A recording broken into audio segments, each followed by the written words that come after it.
I am very happy to do this video because this is the first time that I will be talking about my books in a very full-length video in my YouTube. This video I will be talking about the books that I have read during the summer and what I will be reading for fall. I am very excited to show you all.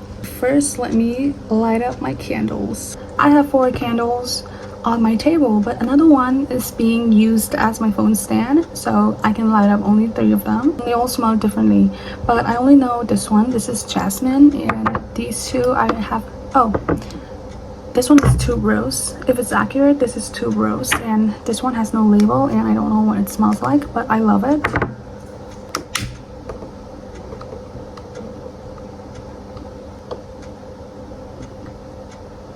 Now fall is approaching. I cannot wait to see the leaf turn gold. Actually, every time I go outside and I see signs of golden leaves, I am always excited and go crazy about it because I've been waiting for it the whole year. Unfortunately, I did not read any book in June, but I've read 3 books in July, 1 book in August, and 1 in early September. I finished it last night, so I will show you guys those 5 books and talk about them. Okay everyone, so this is my classics collection. I am collecting them slowly but surely, and look, they're all beautiful. I have read like more than half of them, but I still haven't read most of them as well. So yeah, can you guys take a little guess what I've read? Okay, so first one is Sula by Toni Morrison. Second one is If Beale Street Could Talk by James Baldwin. The third one is A Room with a View by Forster.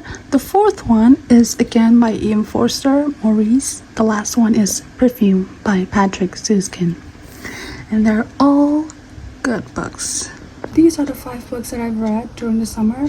My most favorite one was Perfume by Süskind and A Room with a View by Forster. The first book that I finished was Sula by Toni Morrison. I actually did not order this cover, but the seller picked the wrong cover for me, so I just went with this one, but I want the green cover. That one is so beautiful. Sula and Nell are young girls that share each other's secrets. They were always there for each other, and they feel like they are the only one who understand each other. Until one day, Sula went away. Nell knew it. She knew that Sula is not coming back and she's gonna be away for a very long time. 10 years later, Sula came back to the town, but she is a different person. She is not a little girl anymore, and having experienced the life outside of her town, she outgrew her town. None of the people in her village trust her anymore, even Nell, because they have seen how different of a person she has become. I think people are jealous of her and they resent her because she is what they want to be. But they cannot be her because in fact they envy her. They envy her freedom, her courage, and her power. Sula is not the kind of girl that would follow what the society says. She is the kind of girl who breaks out of the confinement and do whatever she wants, as long as it pleases her. She doesn't care about anyone, but if she does, it means that it pleases her to care about them. Sula does not care about what other people think about her. The only thing that she cares about is her own person. And that explains why I love this book a lot, because you will never see this kind of characters a lot in books. I love to read about women who knows her worth, women who does not please anyone, women who knows that she is her own person and she can live with it without being ashamed of not needing anyone. Because in the past, I believe that many people think that women has to get married, women has to have family in order to be fulfilled. But it's not the case for all of us. So I love this book. I love her writing as well. I enjoyed Morrison's writing because this is my first time reading her writing. And at first I was a bit confused because I was not familiar with her style. But after I got through a bunch of pages, I love it. I love her writing a lot.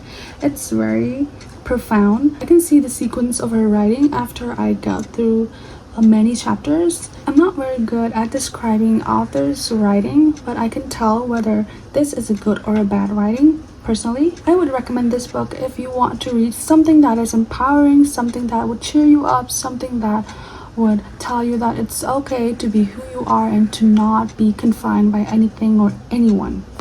This is Sula by Toni Morrison, and I love it. The second book that I have read is If Ghostry Could Talk by James Baldwin. James Baldwin is my all-time favorite author. I love him so much, although I have read only one of his work, which is Giovanni's Room, but now that I finished this one, it's my second work of his.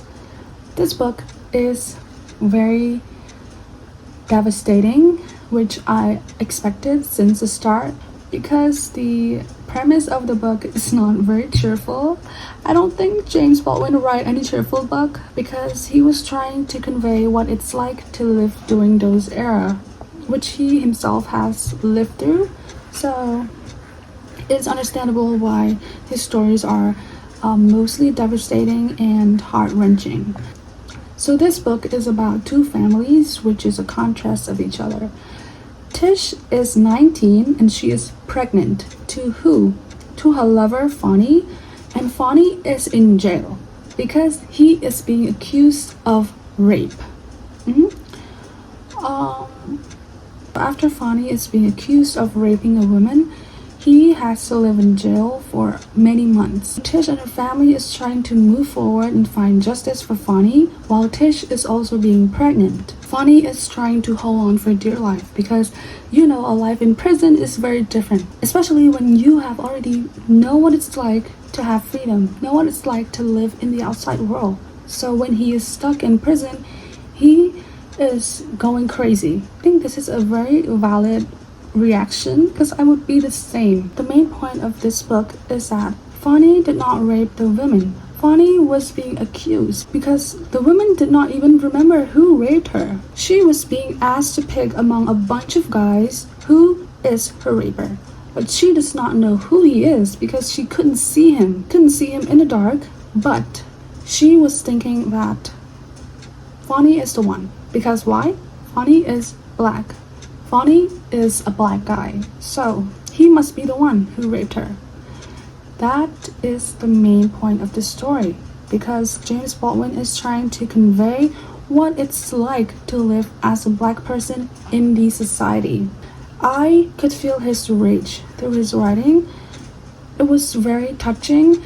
It makes me understand that it must have been very hard for black people to live in the past. Like, I know that this still exists even now, but it got a little bit better compared to the past. I felt my heartstrings being tugged because it was such an intense read, and I was very much hoping that Fonny would get out of prison, but the ending was kind of like an open ending, and it's up to our interpretation. But all I know is that this is a very beautifully written story, and I want everyone to experience reading this at least once in their life. Oh my gosh, I'm getting goosebumps because I remember the story and it was very touching to me.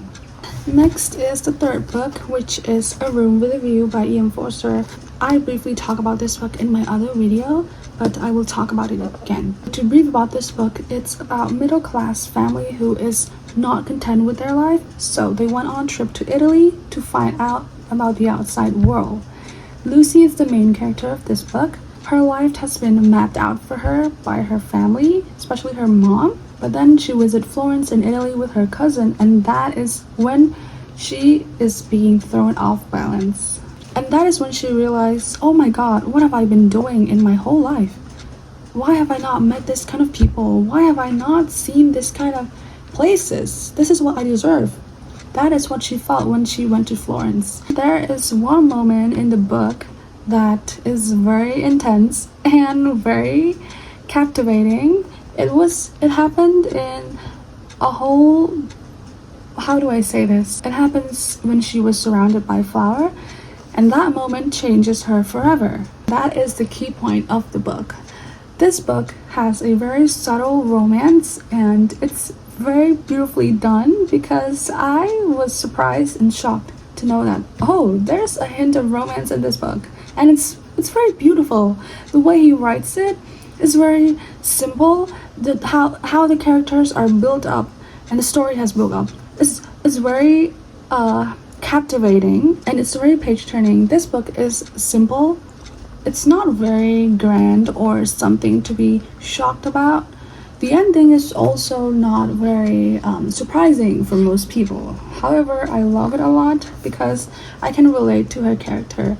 Actually, Lucy is also similar to Sula in some way, but just not very unhinged so much like Sula.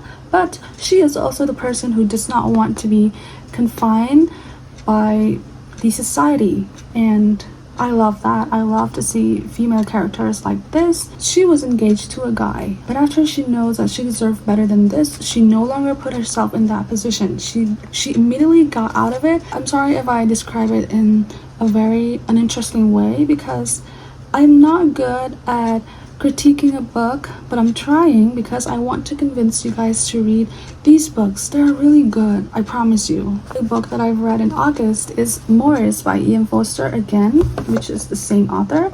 Okay, this book is about a homosexual guy who is in love with his friend and he is trying to embrace it. However, he had a hard time embracing it in the first place because again, in the society, it was a crime to be in love with the same sex, so he has to hide it. However, when he found out that the guy he is in love with is also in love with him, he understands that he does not want to lose him.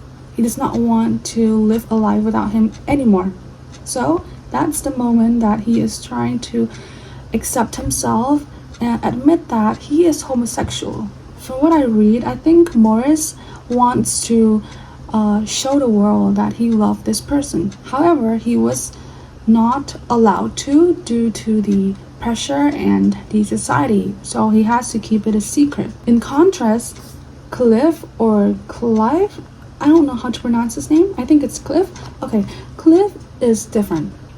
After he was in love with Maurice, he found himself not attracted to guys anymore. So he became attracted to girls. The irony about this is that after Cliff is in love with a woman, he shames Maurice for being in love with a guy. And he was like, what disease are you having? Why are you still in love with a guy?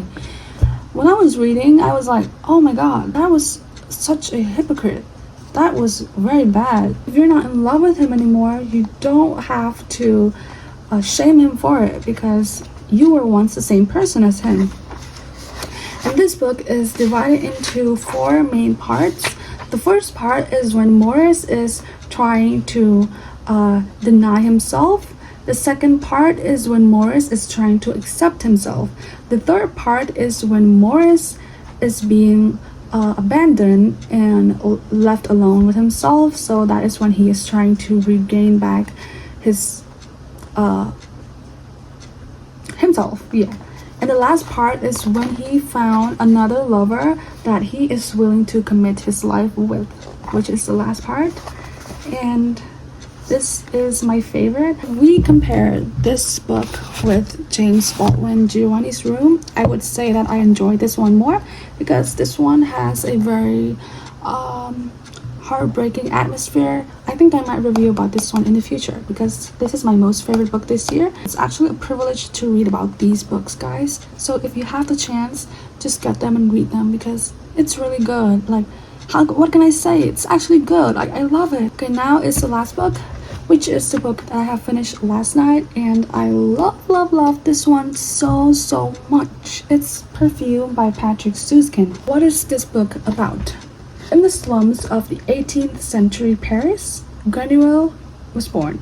He is an orphan because his mother abandoned him. Not only him, but she abandoned every single child that she gave birth to, which is fair for Grenouille because she abandoned every single one. So Grenouille is not an exception. So people feel repulsive towards Grenouille ever since he was born. I don't know why he has to go through this, but the moment he was born, people keeps pushing him away to this, to that person because they do not want to be responsible for this because Grenouille has no smell. He doesn't have any odor. He has no scent of his own. Like when you smell him, He doesn't smell at all. For some reason, I don't know, like it was not explained in the book why he has no scent, but again, very ironic. He has no scent of his own, but he possesses an incomparable sense of smell. He can smell very, very well. He can smell from here to 20 meters or here to the very furthest edge of the town. Like, he can smell very well. That's his gift. He realized his own power. He realized that he has a strong sense of smell. So what did he do? He apprentices himself to a perfumer and he mastered all of the techniques. He also knows how to mix flowers, herbs, and oils. He created tons of good perfume. However, he is not satisfied. He wants to create a scent of his own. He wants a scent that represents himself. That scent is an ultimate perfume that is the best in the world. No other people can create that scent.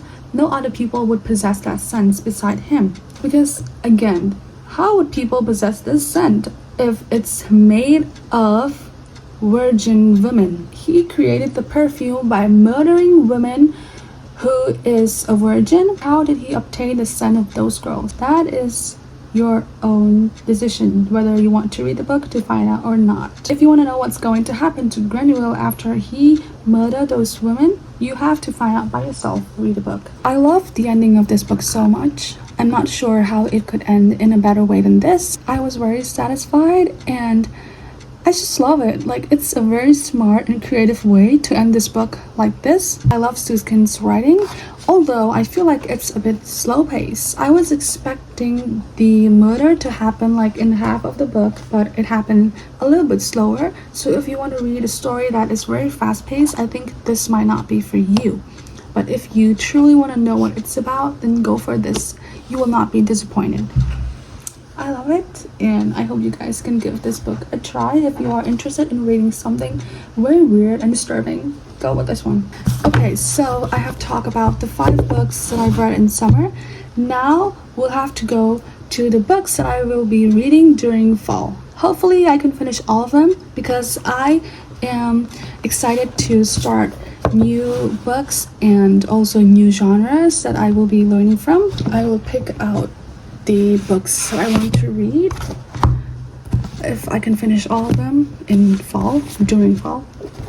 Okay, so I picked out 4 books that I will be reading for fall. Some of them are not novels. Okay, the first one is Abigail by Magda Szabo. I actually want to read this during the summer, but I could not read it, so it has to be for fall. I am actually 16 pages into the book, but I have dropped it, so I want to pick it up again. I want to become a more well-rounded person. I want to know more about the society. I want to know more about psychology, philosophy, and sociology. So I confessed to my professor that I feel like an empty can, like an empty shell. I don't know anything about the society. I don't know anything about the world. I feel like I'm useless. I don't have I wouldn't say I feel stupid, but yeah, I do feel stupid most of the time because I don't know what's happening. So I talked to him and he recommended me to start with these books, Introducing Plato, and there's a bunch of illustrations and text. So I think I will be able to finish this early if I is very committed to it. The third one is Albert Camus, The Fall. My professor is a big fan of Albert Camus, so I cannot wait to see what this book is about. Look at his book. I think he told me that the termites did this and he was very upset that his book got ruined, but I think it's pretty cool. I love it, but I don't know how I would feel about it if this happens to my book. Yeah. The last book that I will be reading is, I don't know how to pronounce his name. Is it Kierkegaard? Is that how it's pronounced? Kierkegaard? Okay, Introducing Kierkegaard. I'm going to be reading this one as well. So this is going to be very new for me because I have never read about these kind of books before. But I am open to learn and I am willing to learn. So yeah, I think this is it. I will do a review about these books if I get to finish them and if my professor is not in a rush to get back his books. I think this is it for today's video. I hope you guys enjoyed this video, and I will be seeing you in the next video. I'm not sure what it's about, but probably about the same thing, because yeah, it's gonna be the same thing over and over, because this is what my content is about. I hope you guys enjoy, and I love you all so much. Thank you for showing your support in my previous videos, and it means a lot to me whenever you guys comment that you love me and love my videos. I will try to find more great contents and share with you. I hope you guys will be ready for fall and also ready to read new books for fall. So yeah, goodbye everyone. I love you all so much. Bye. It keeps falling.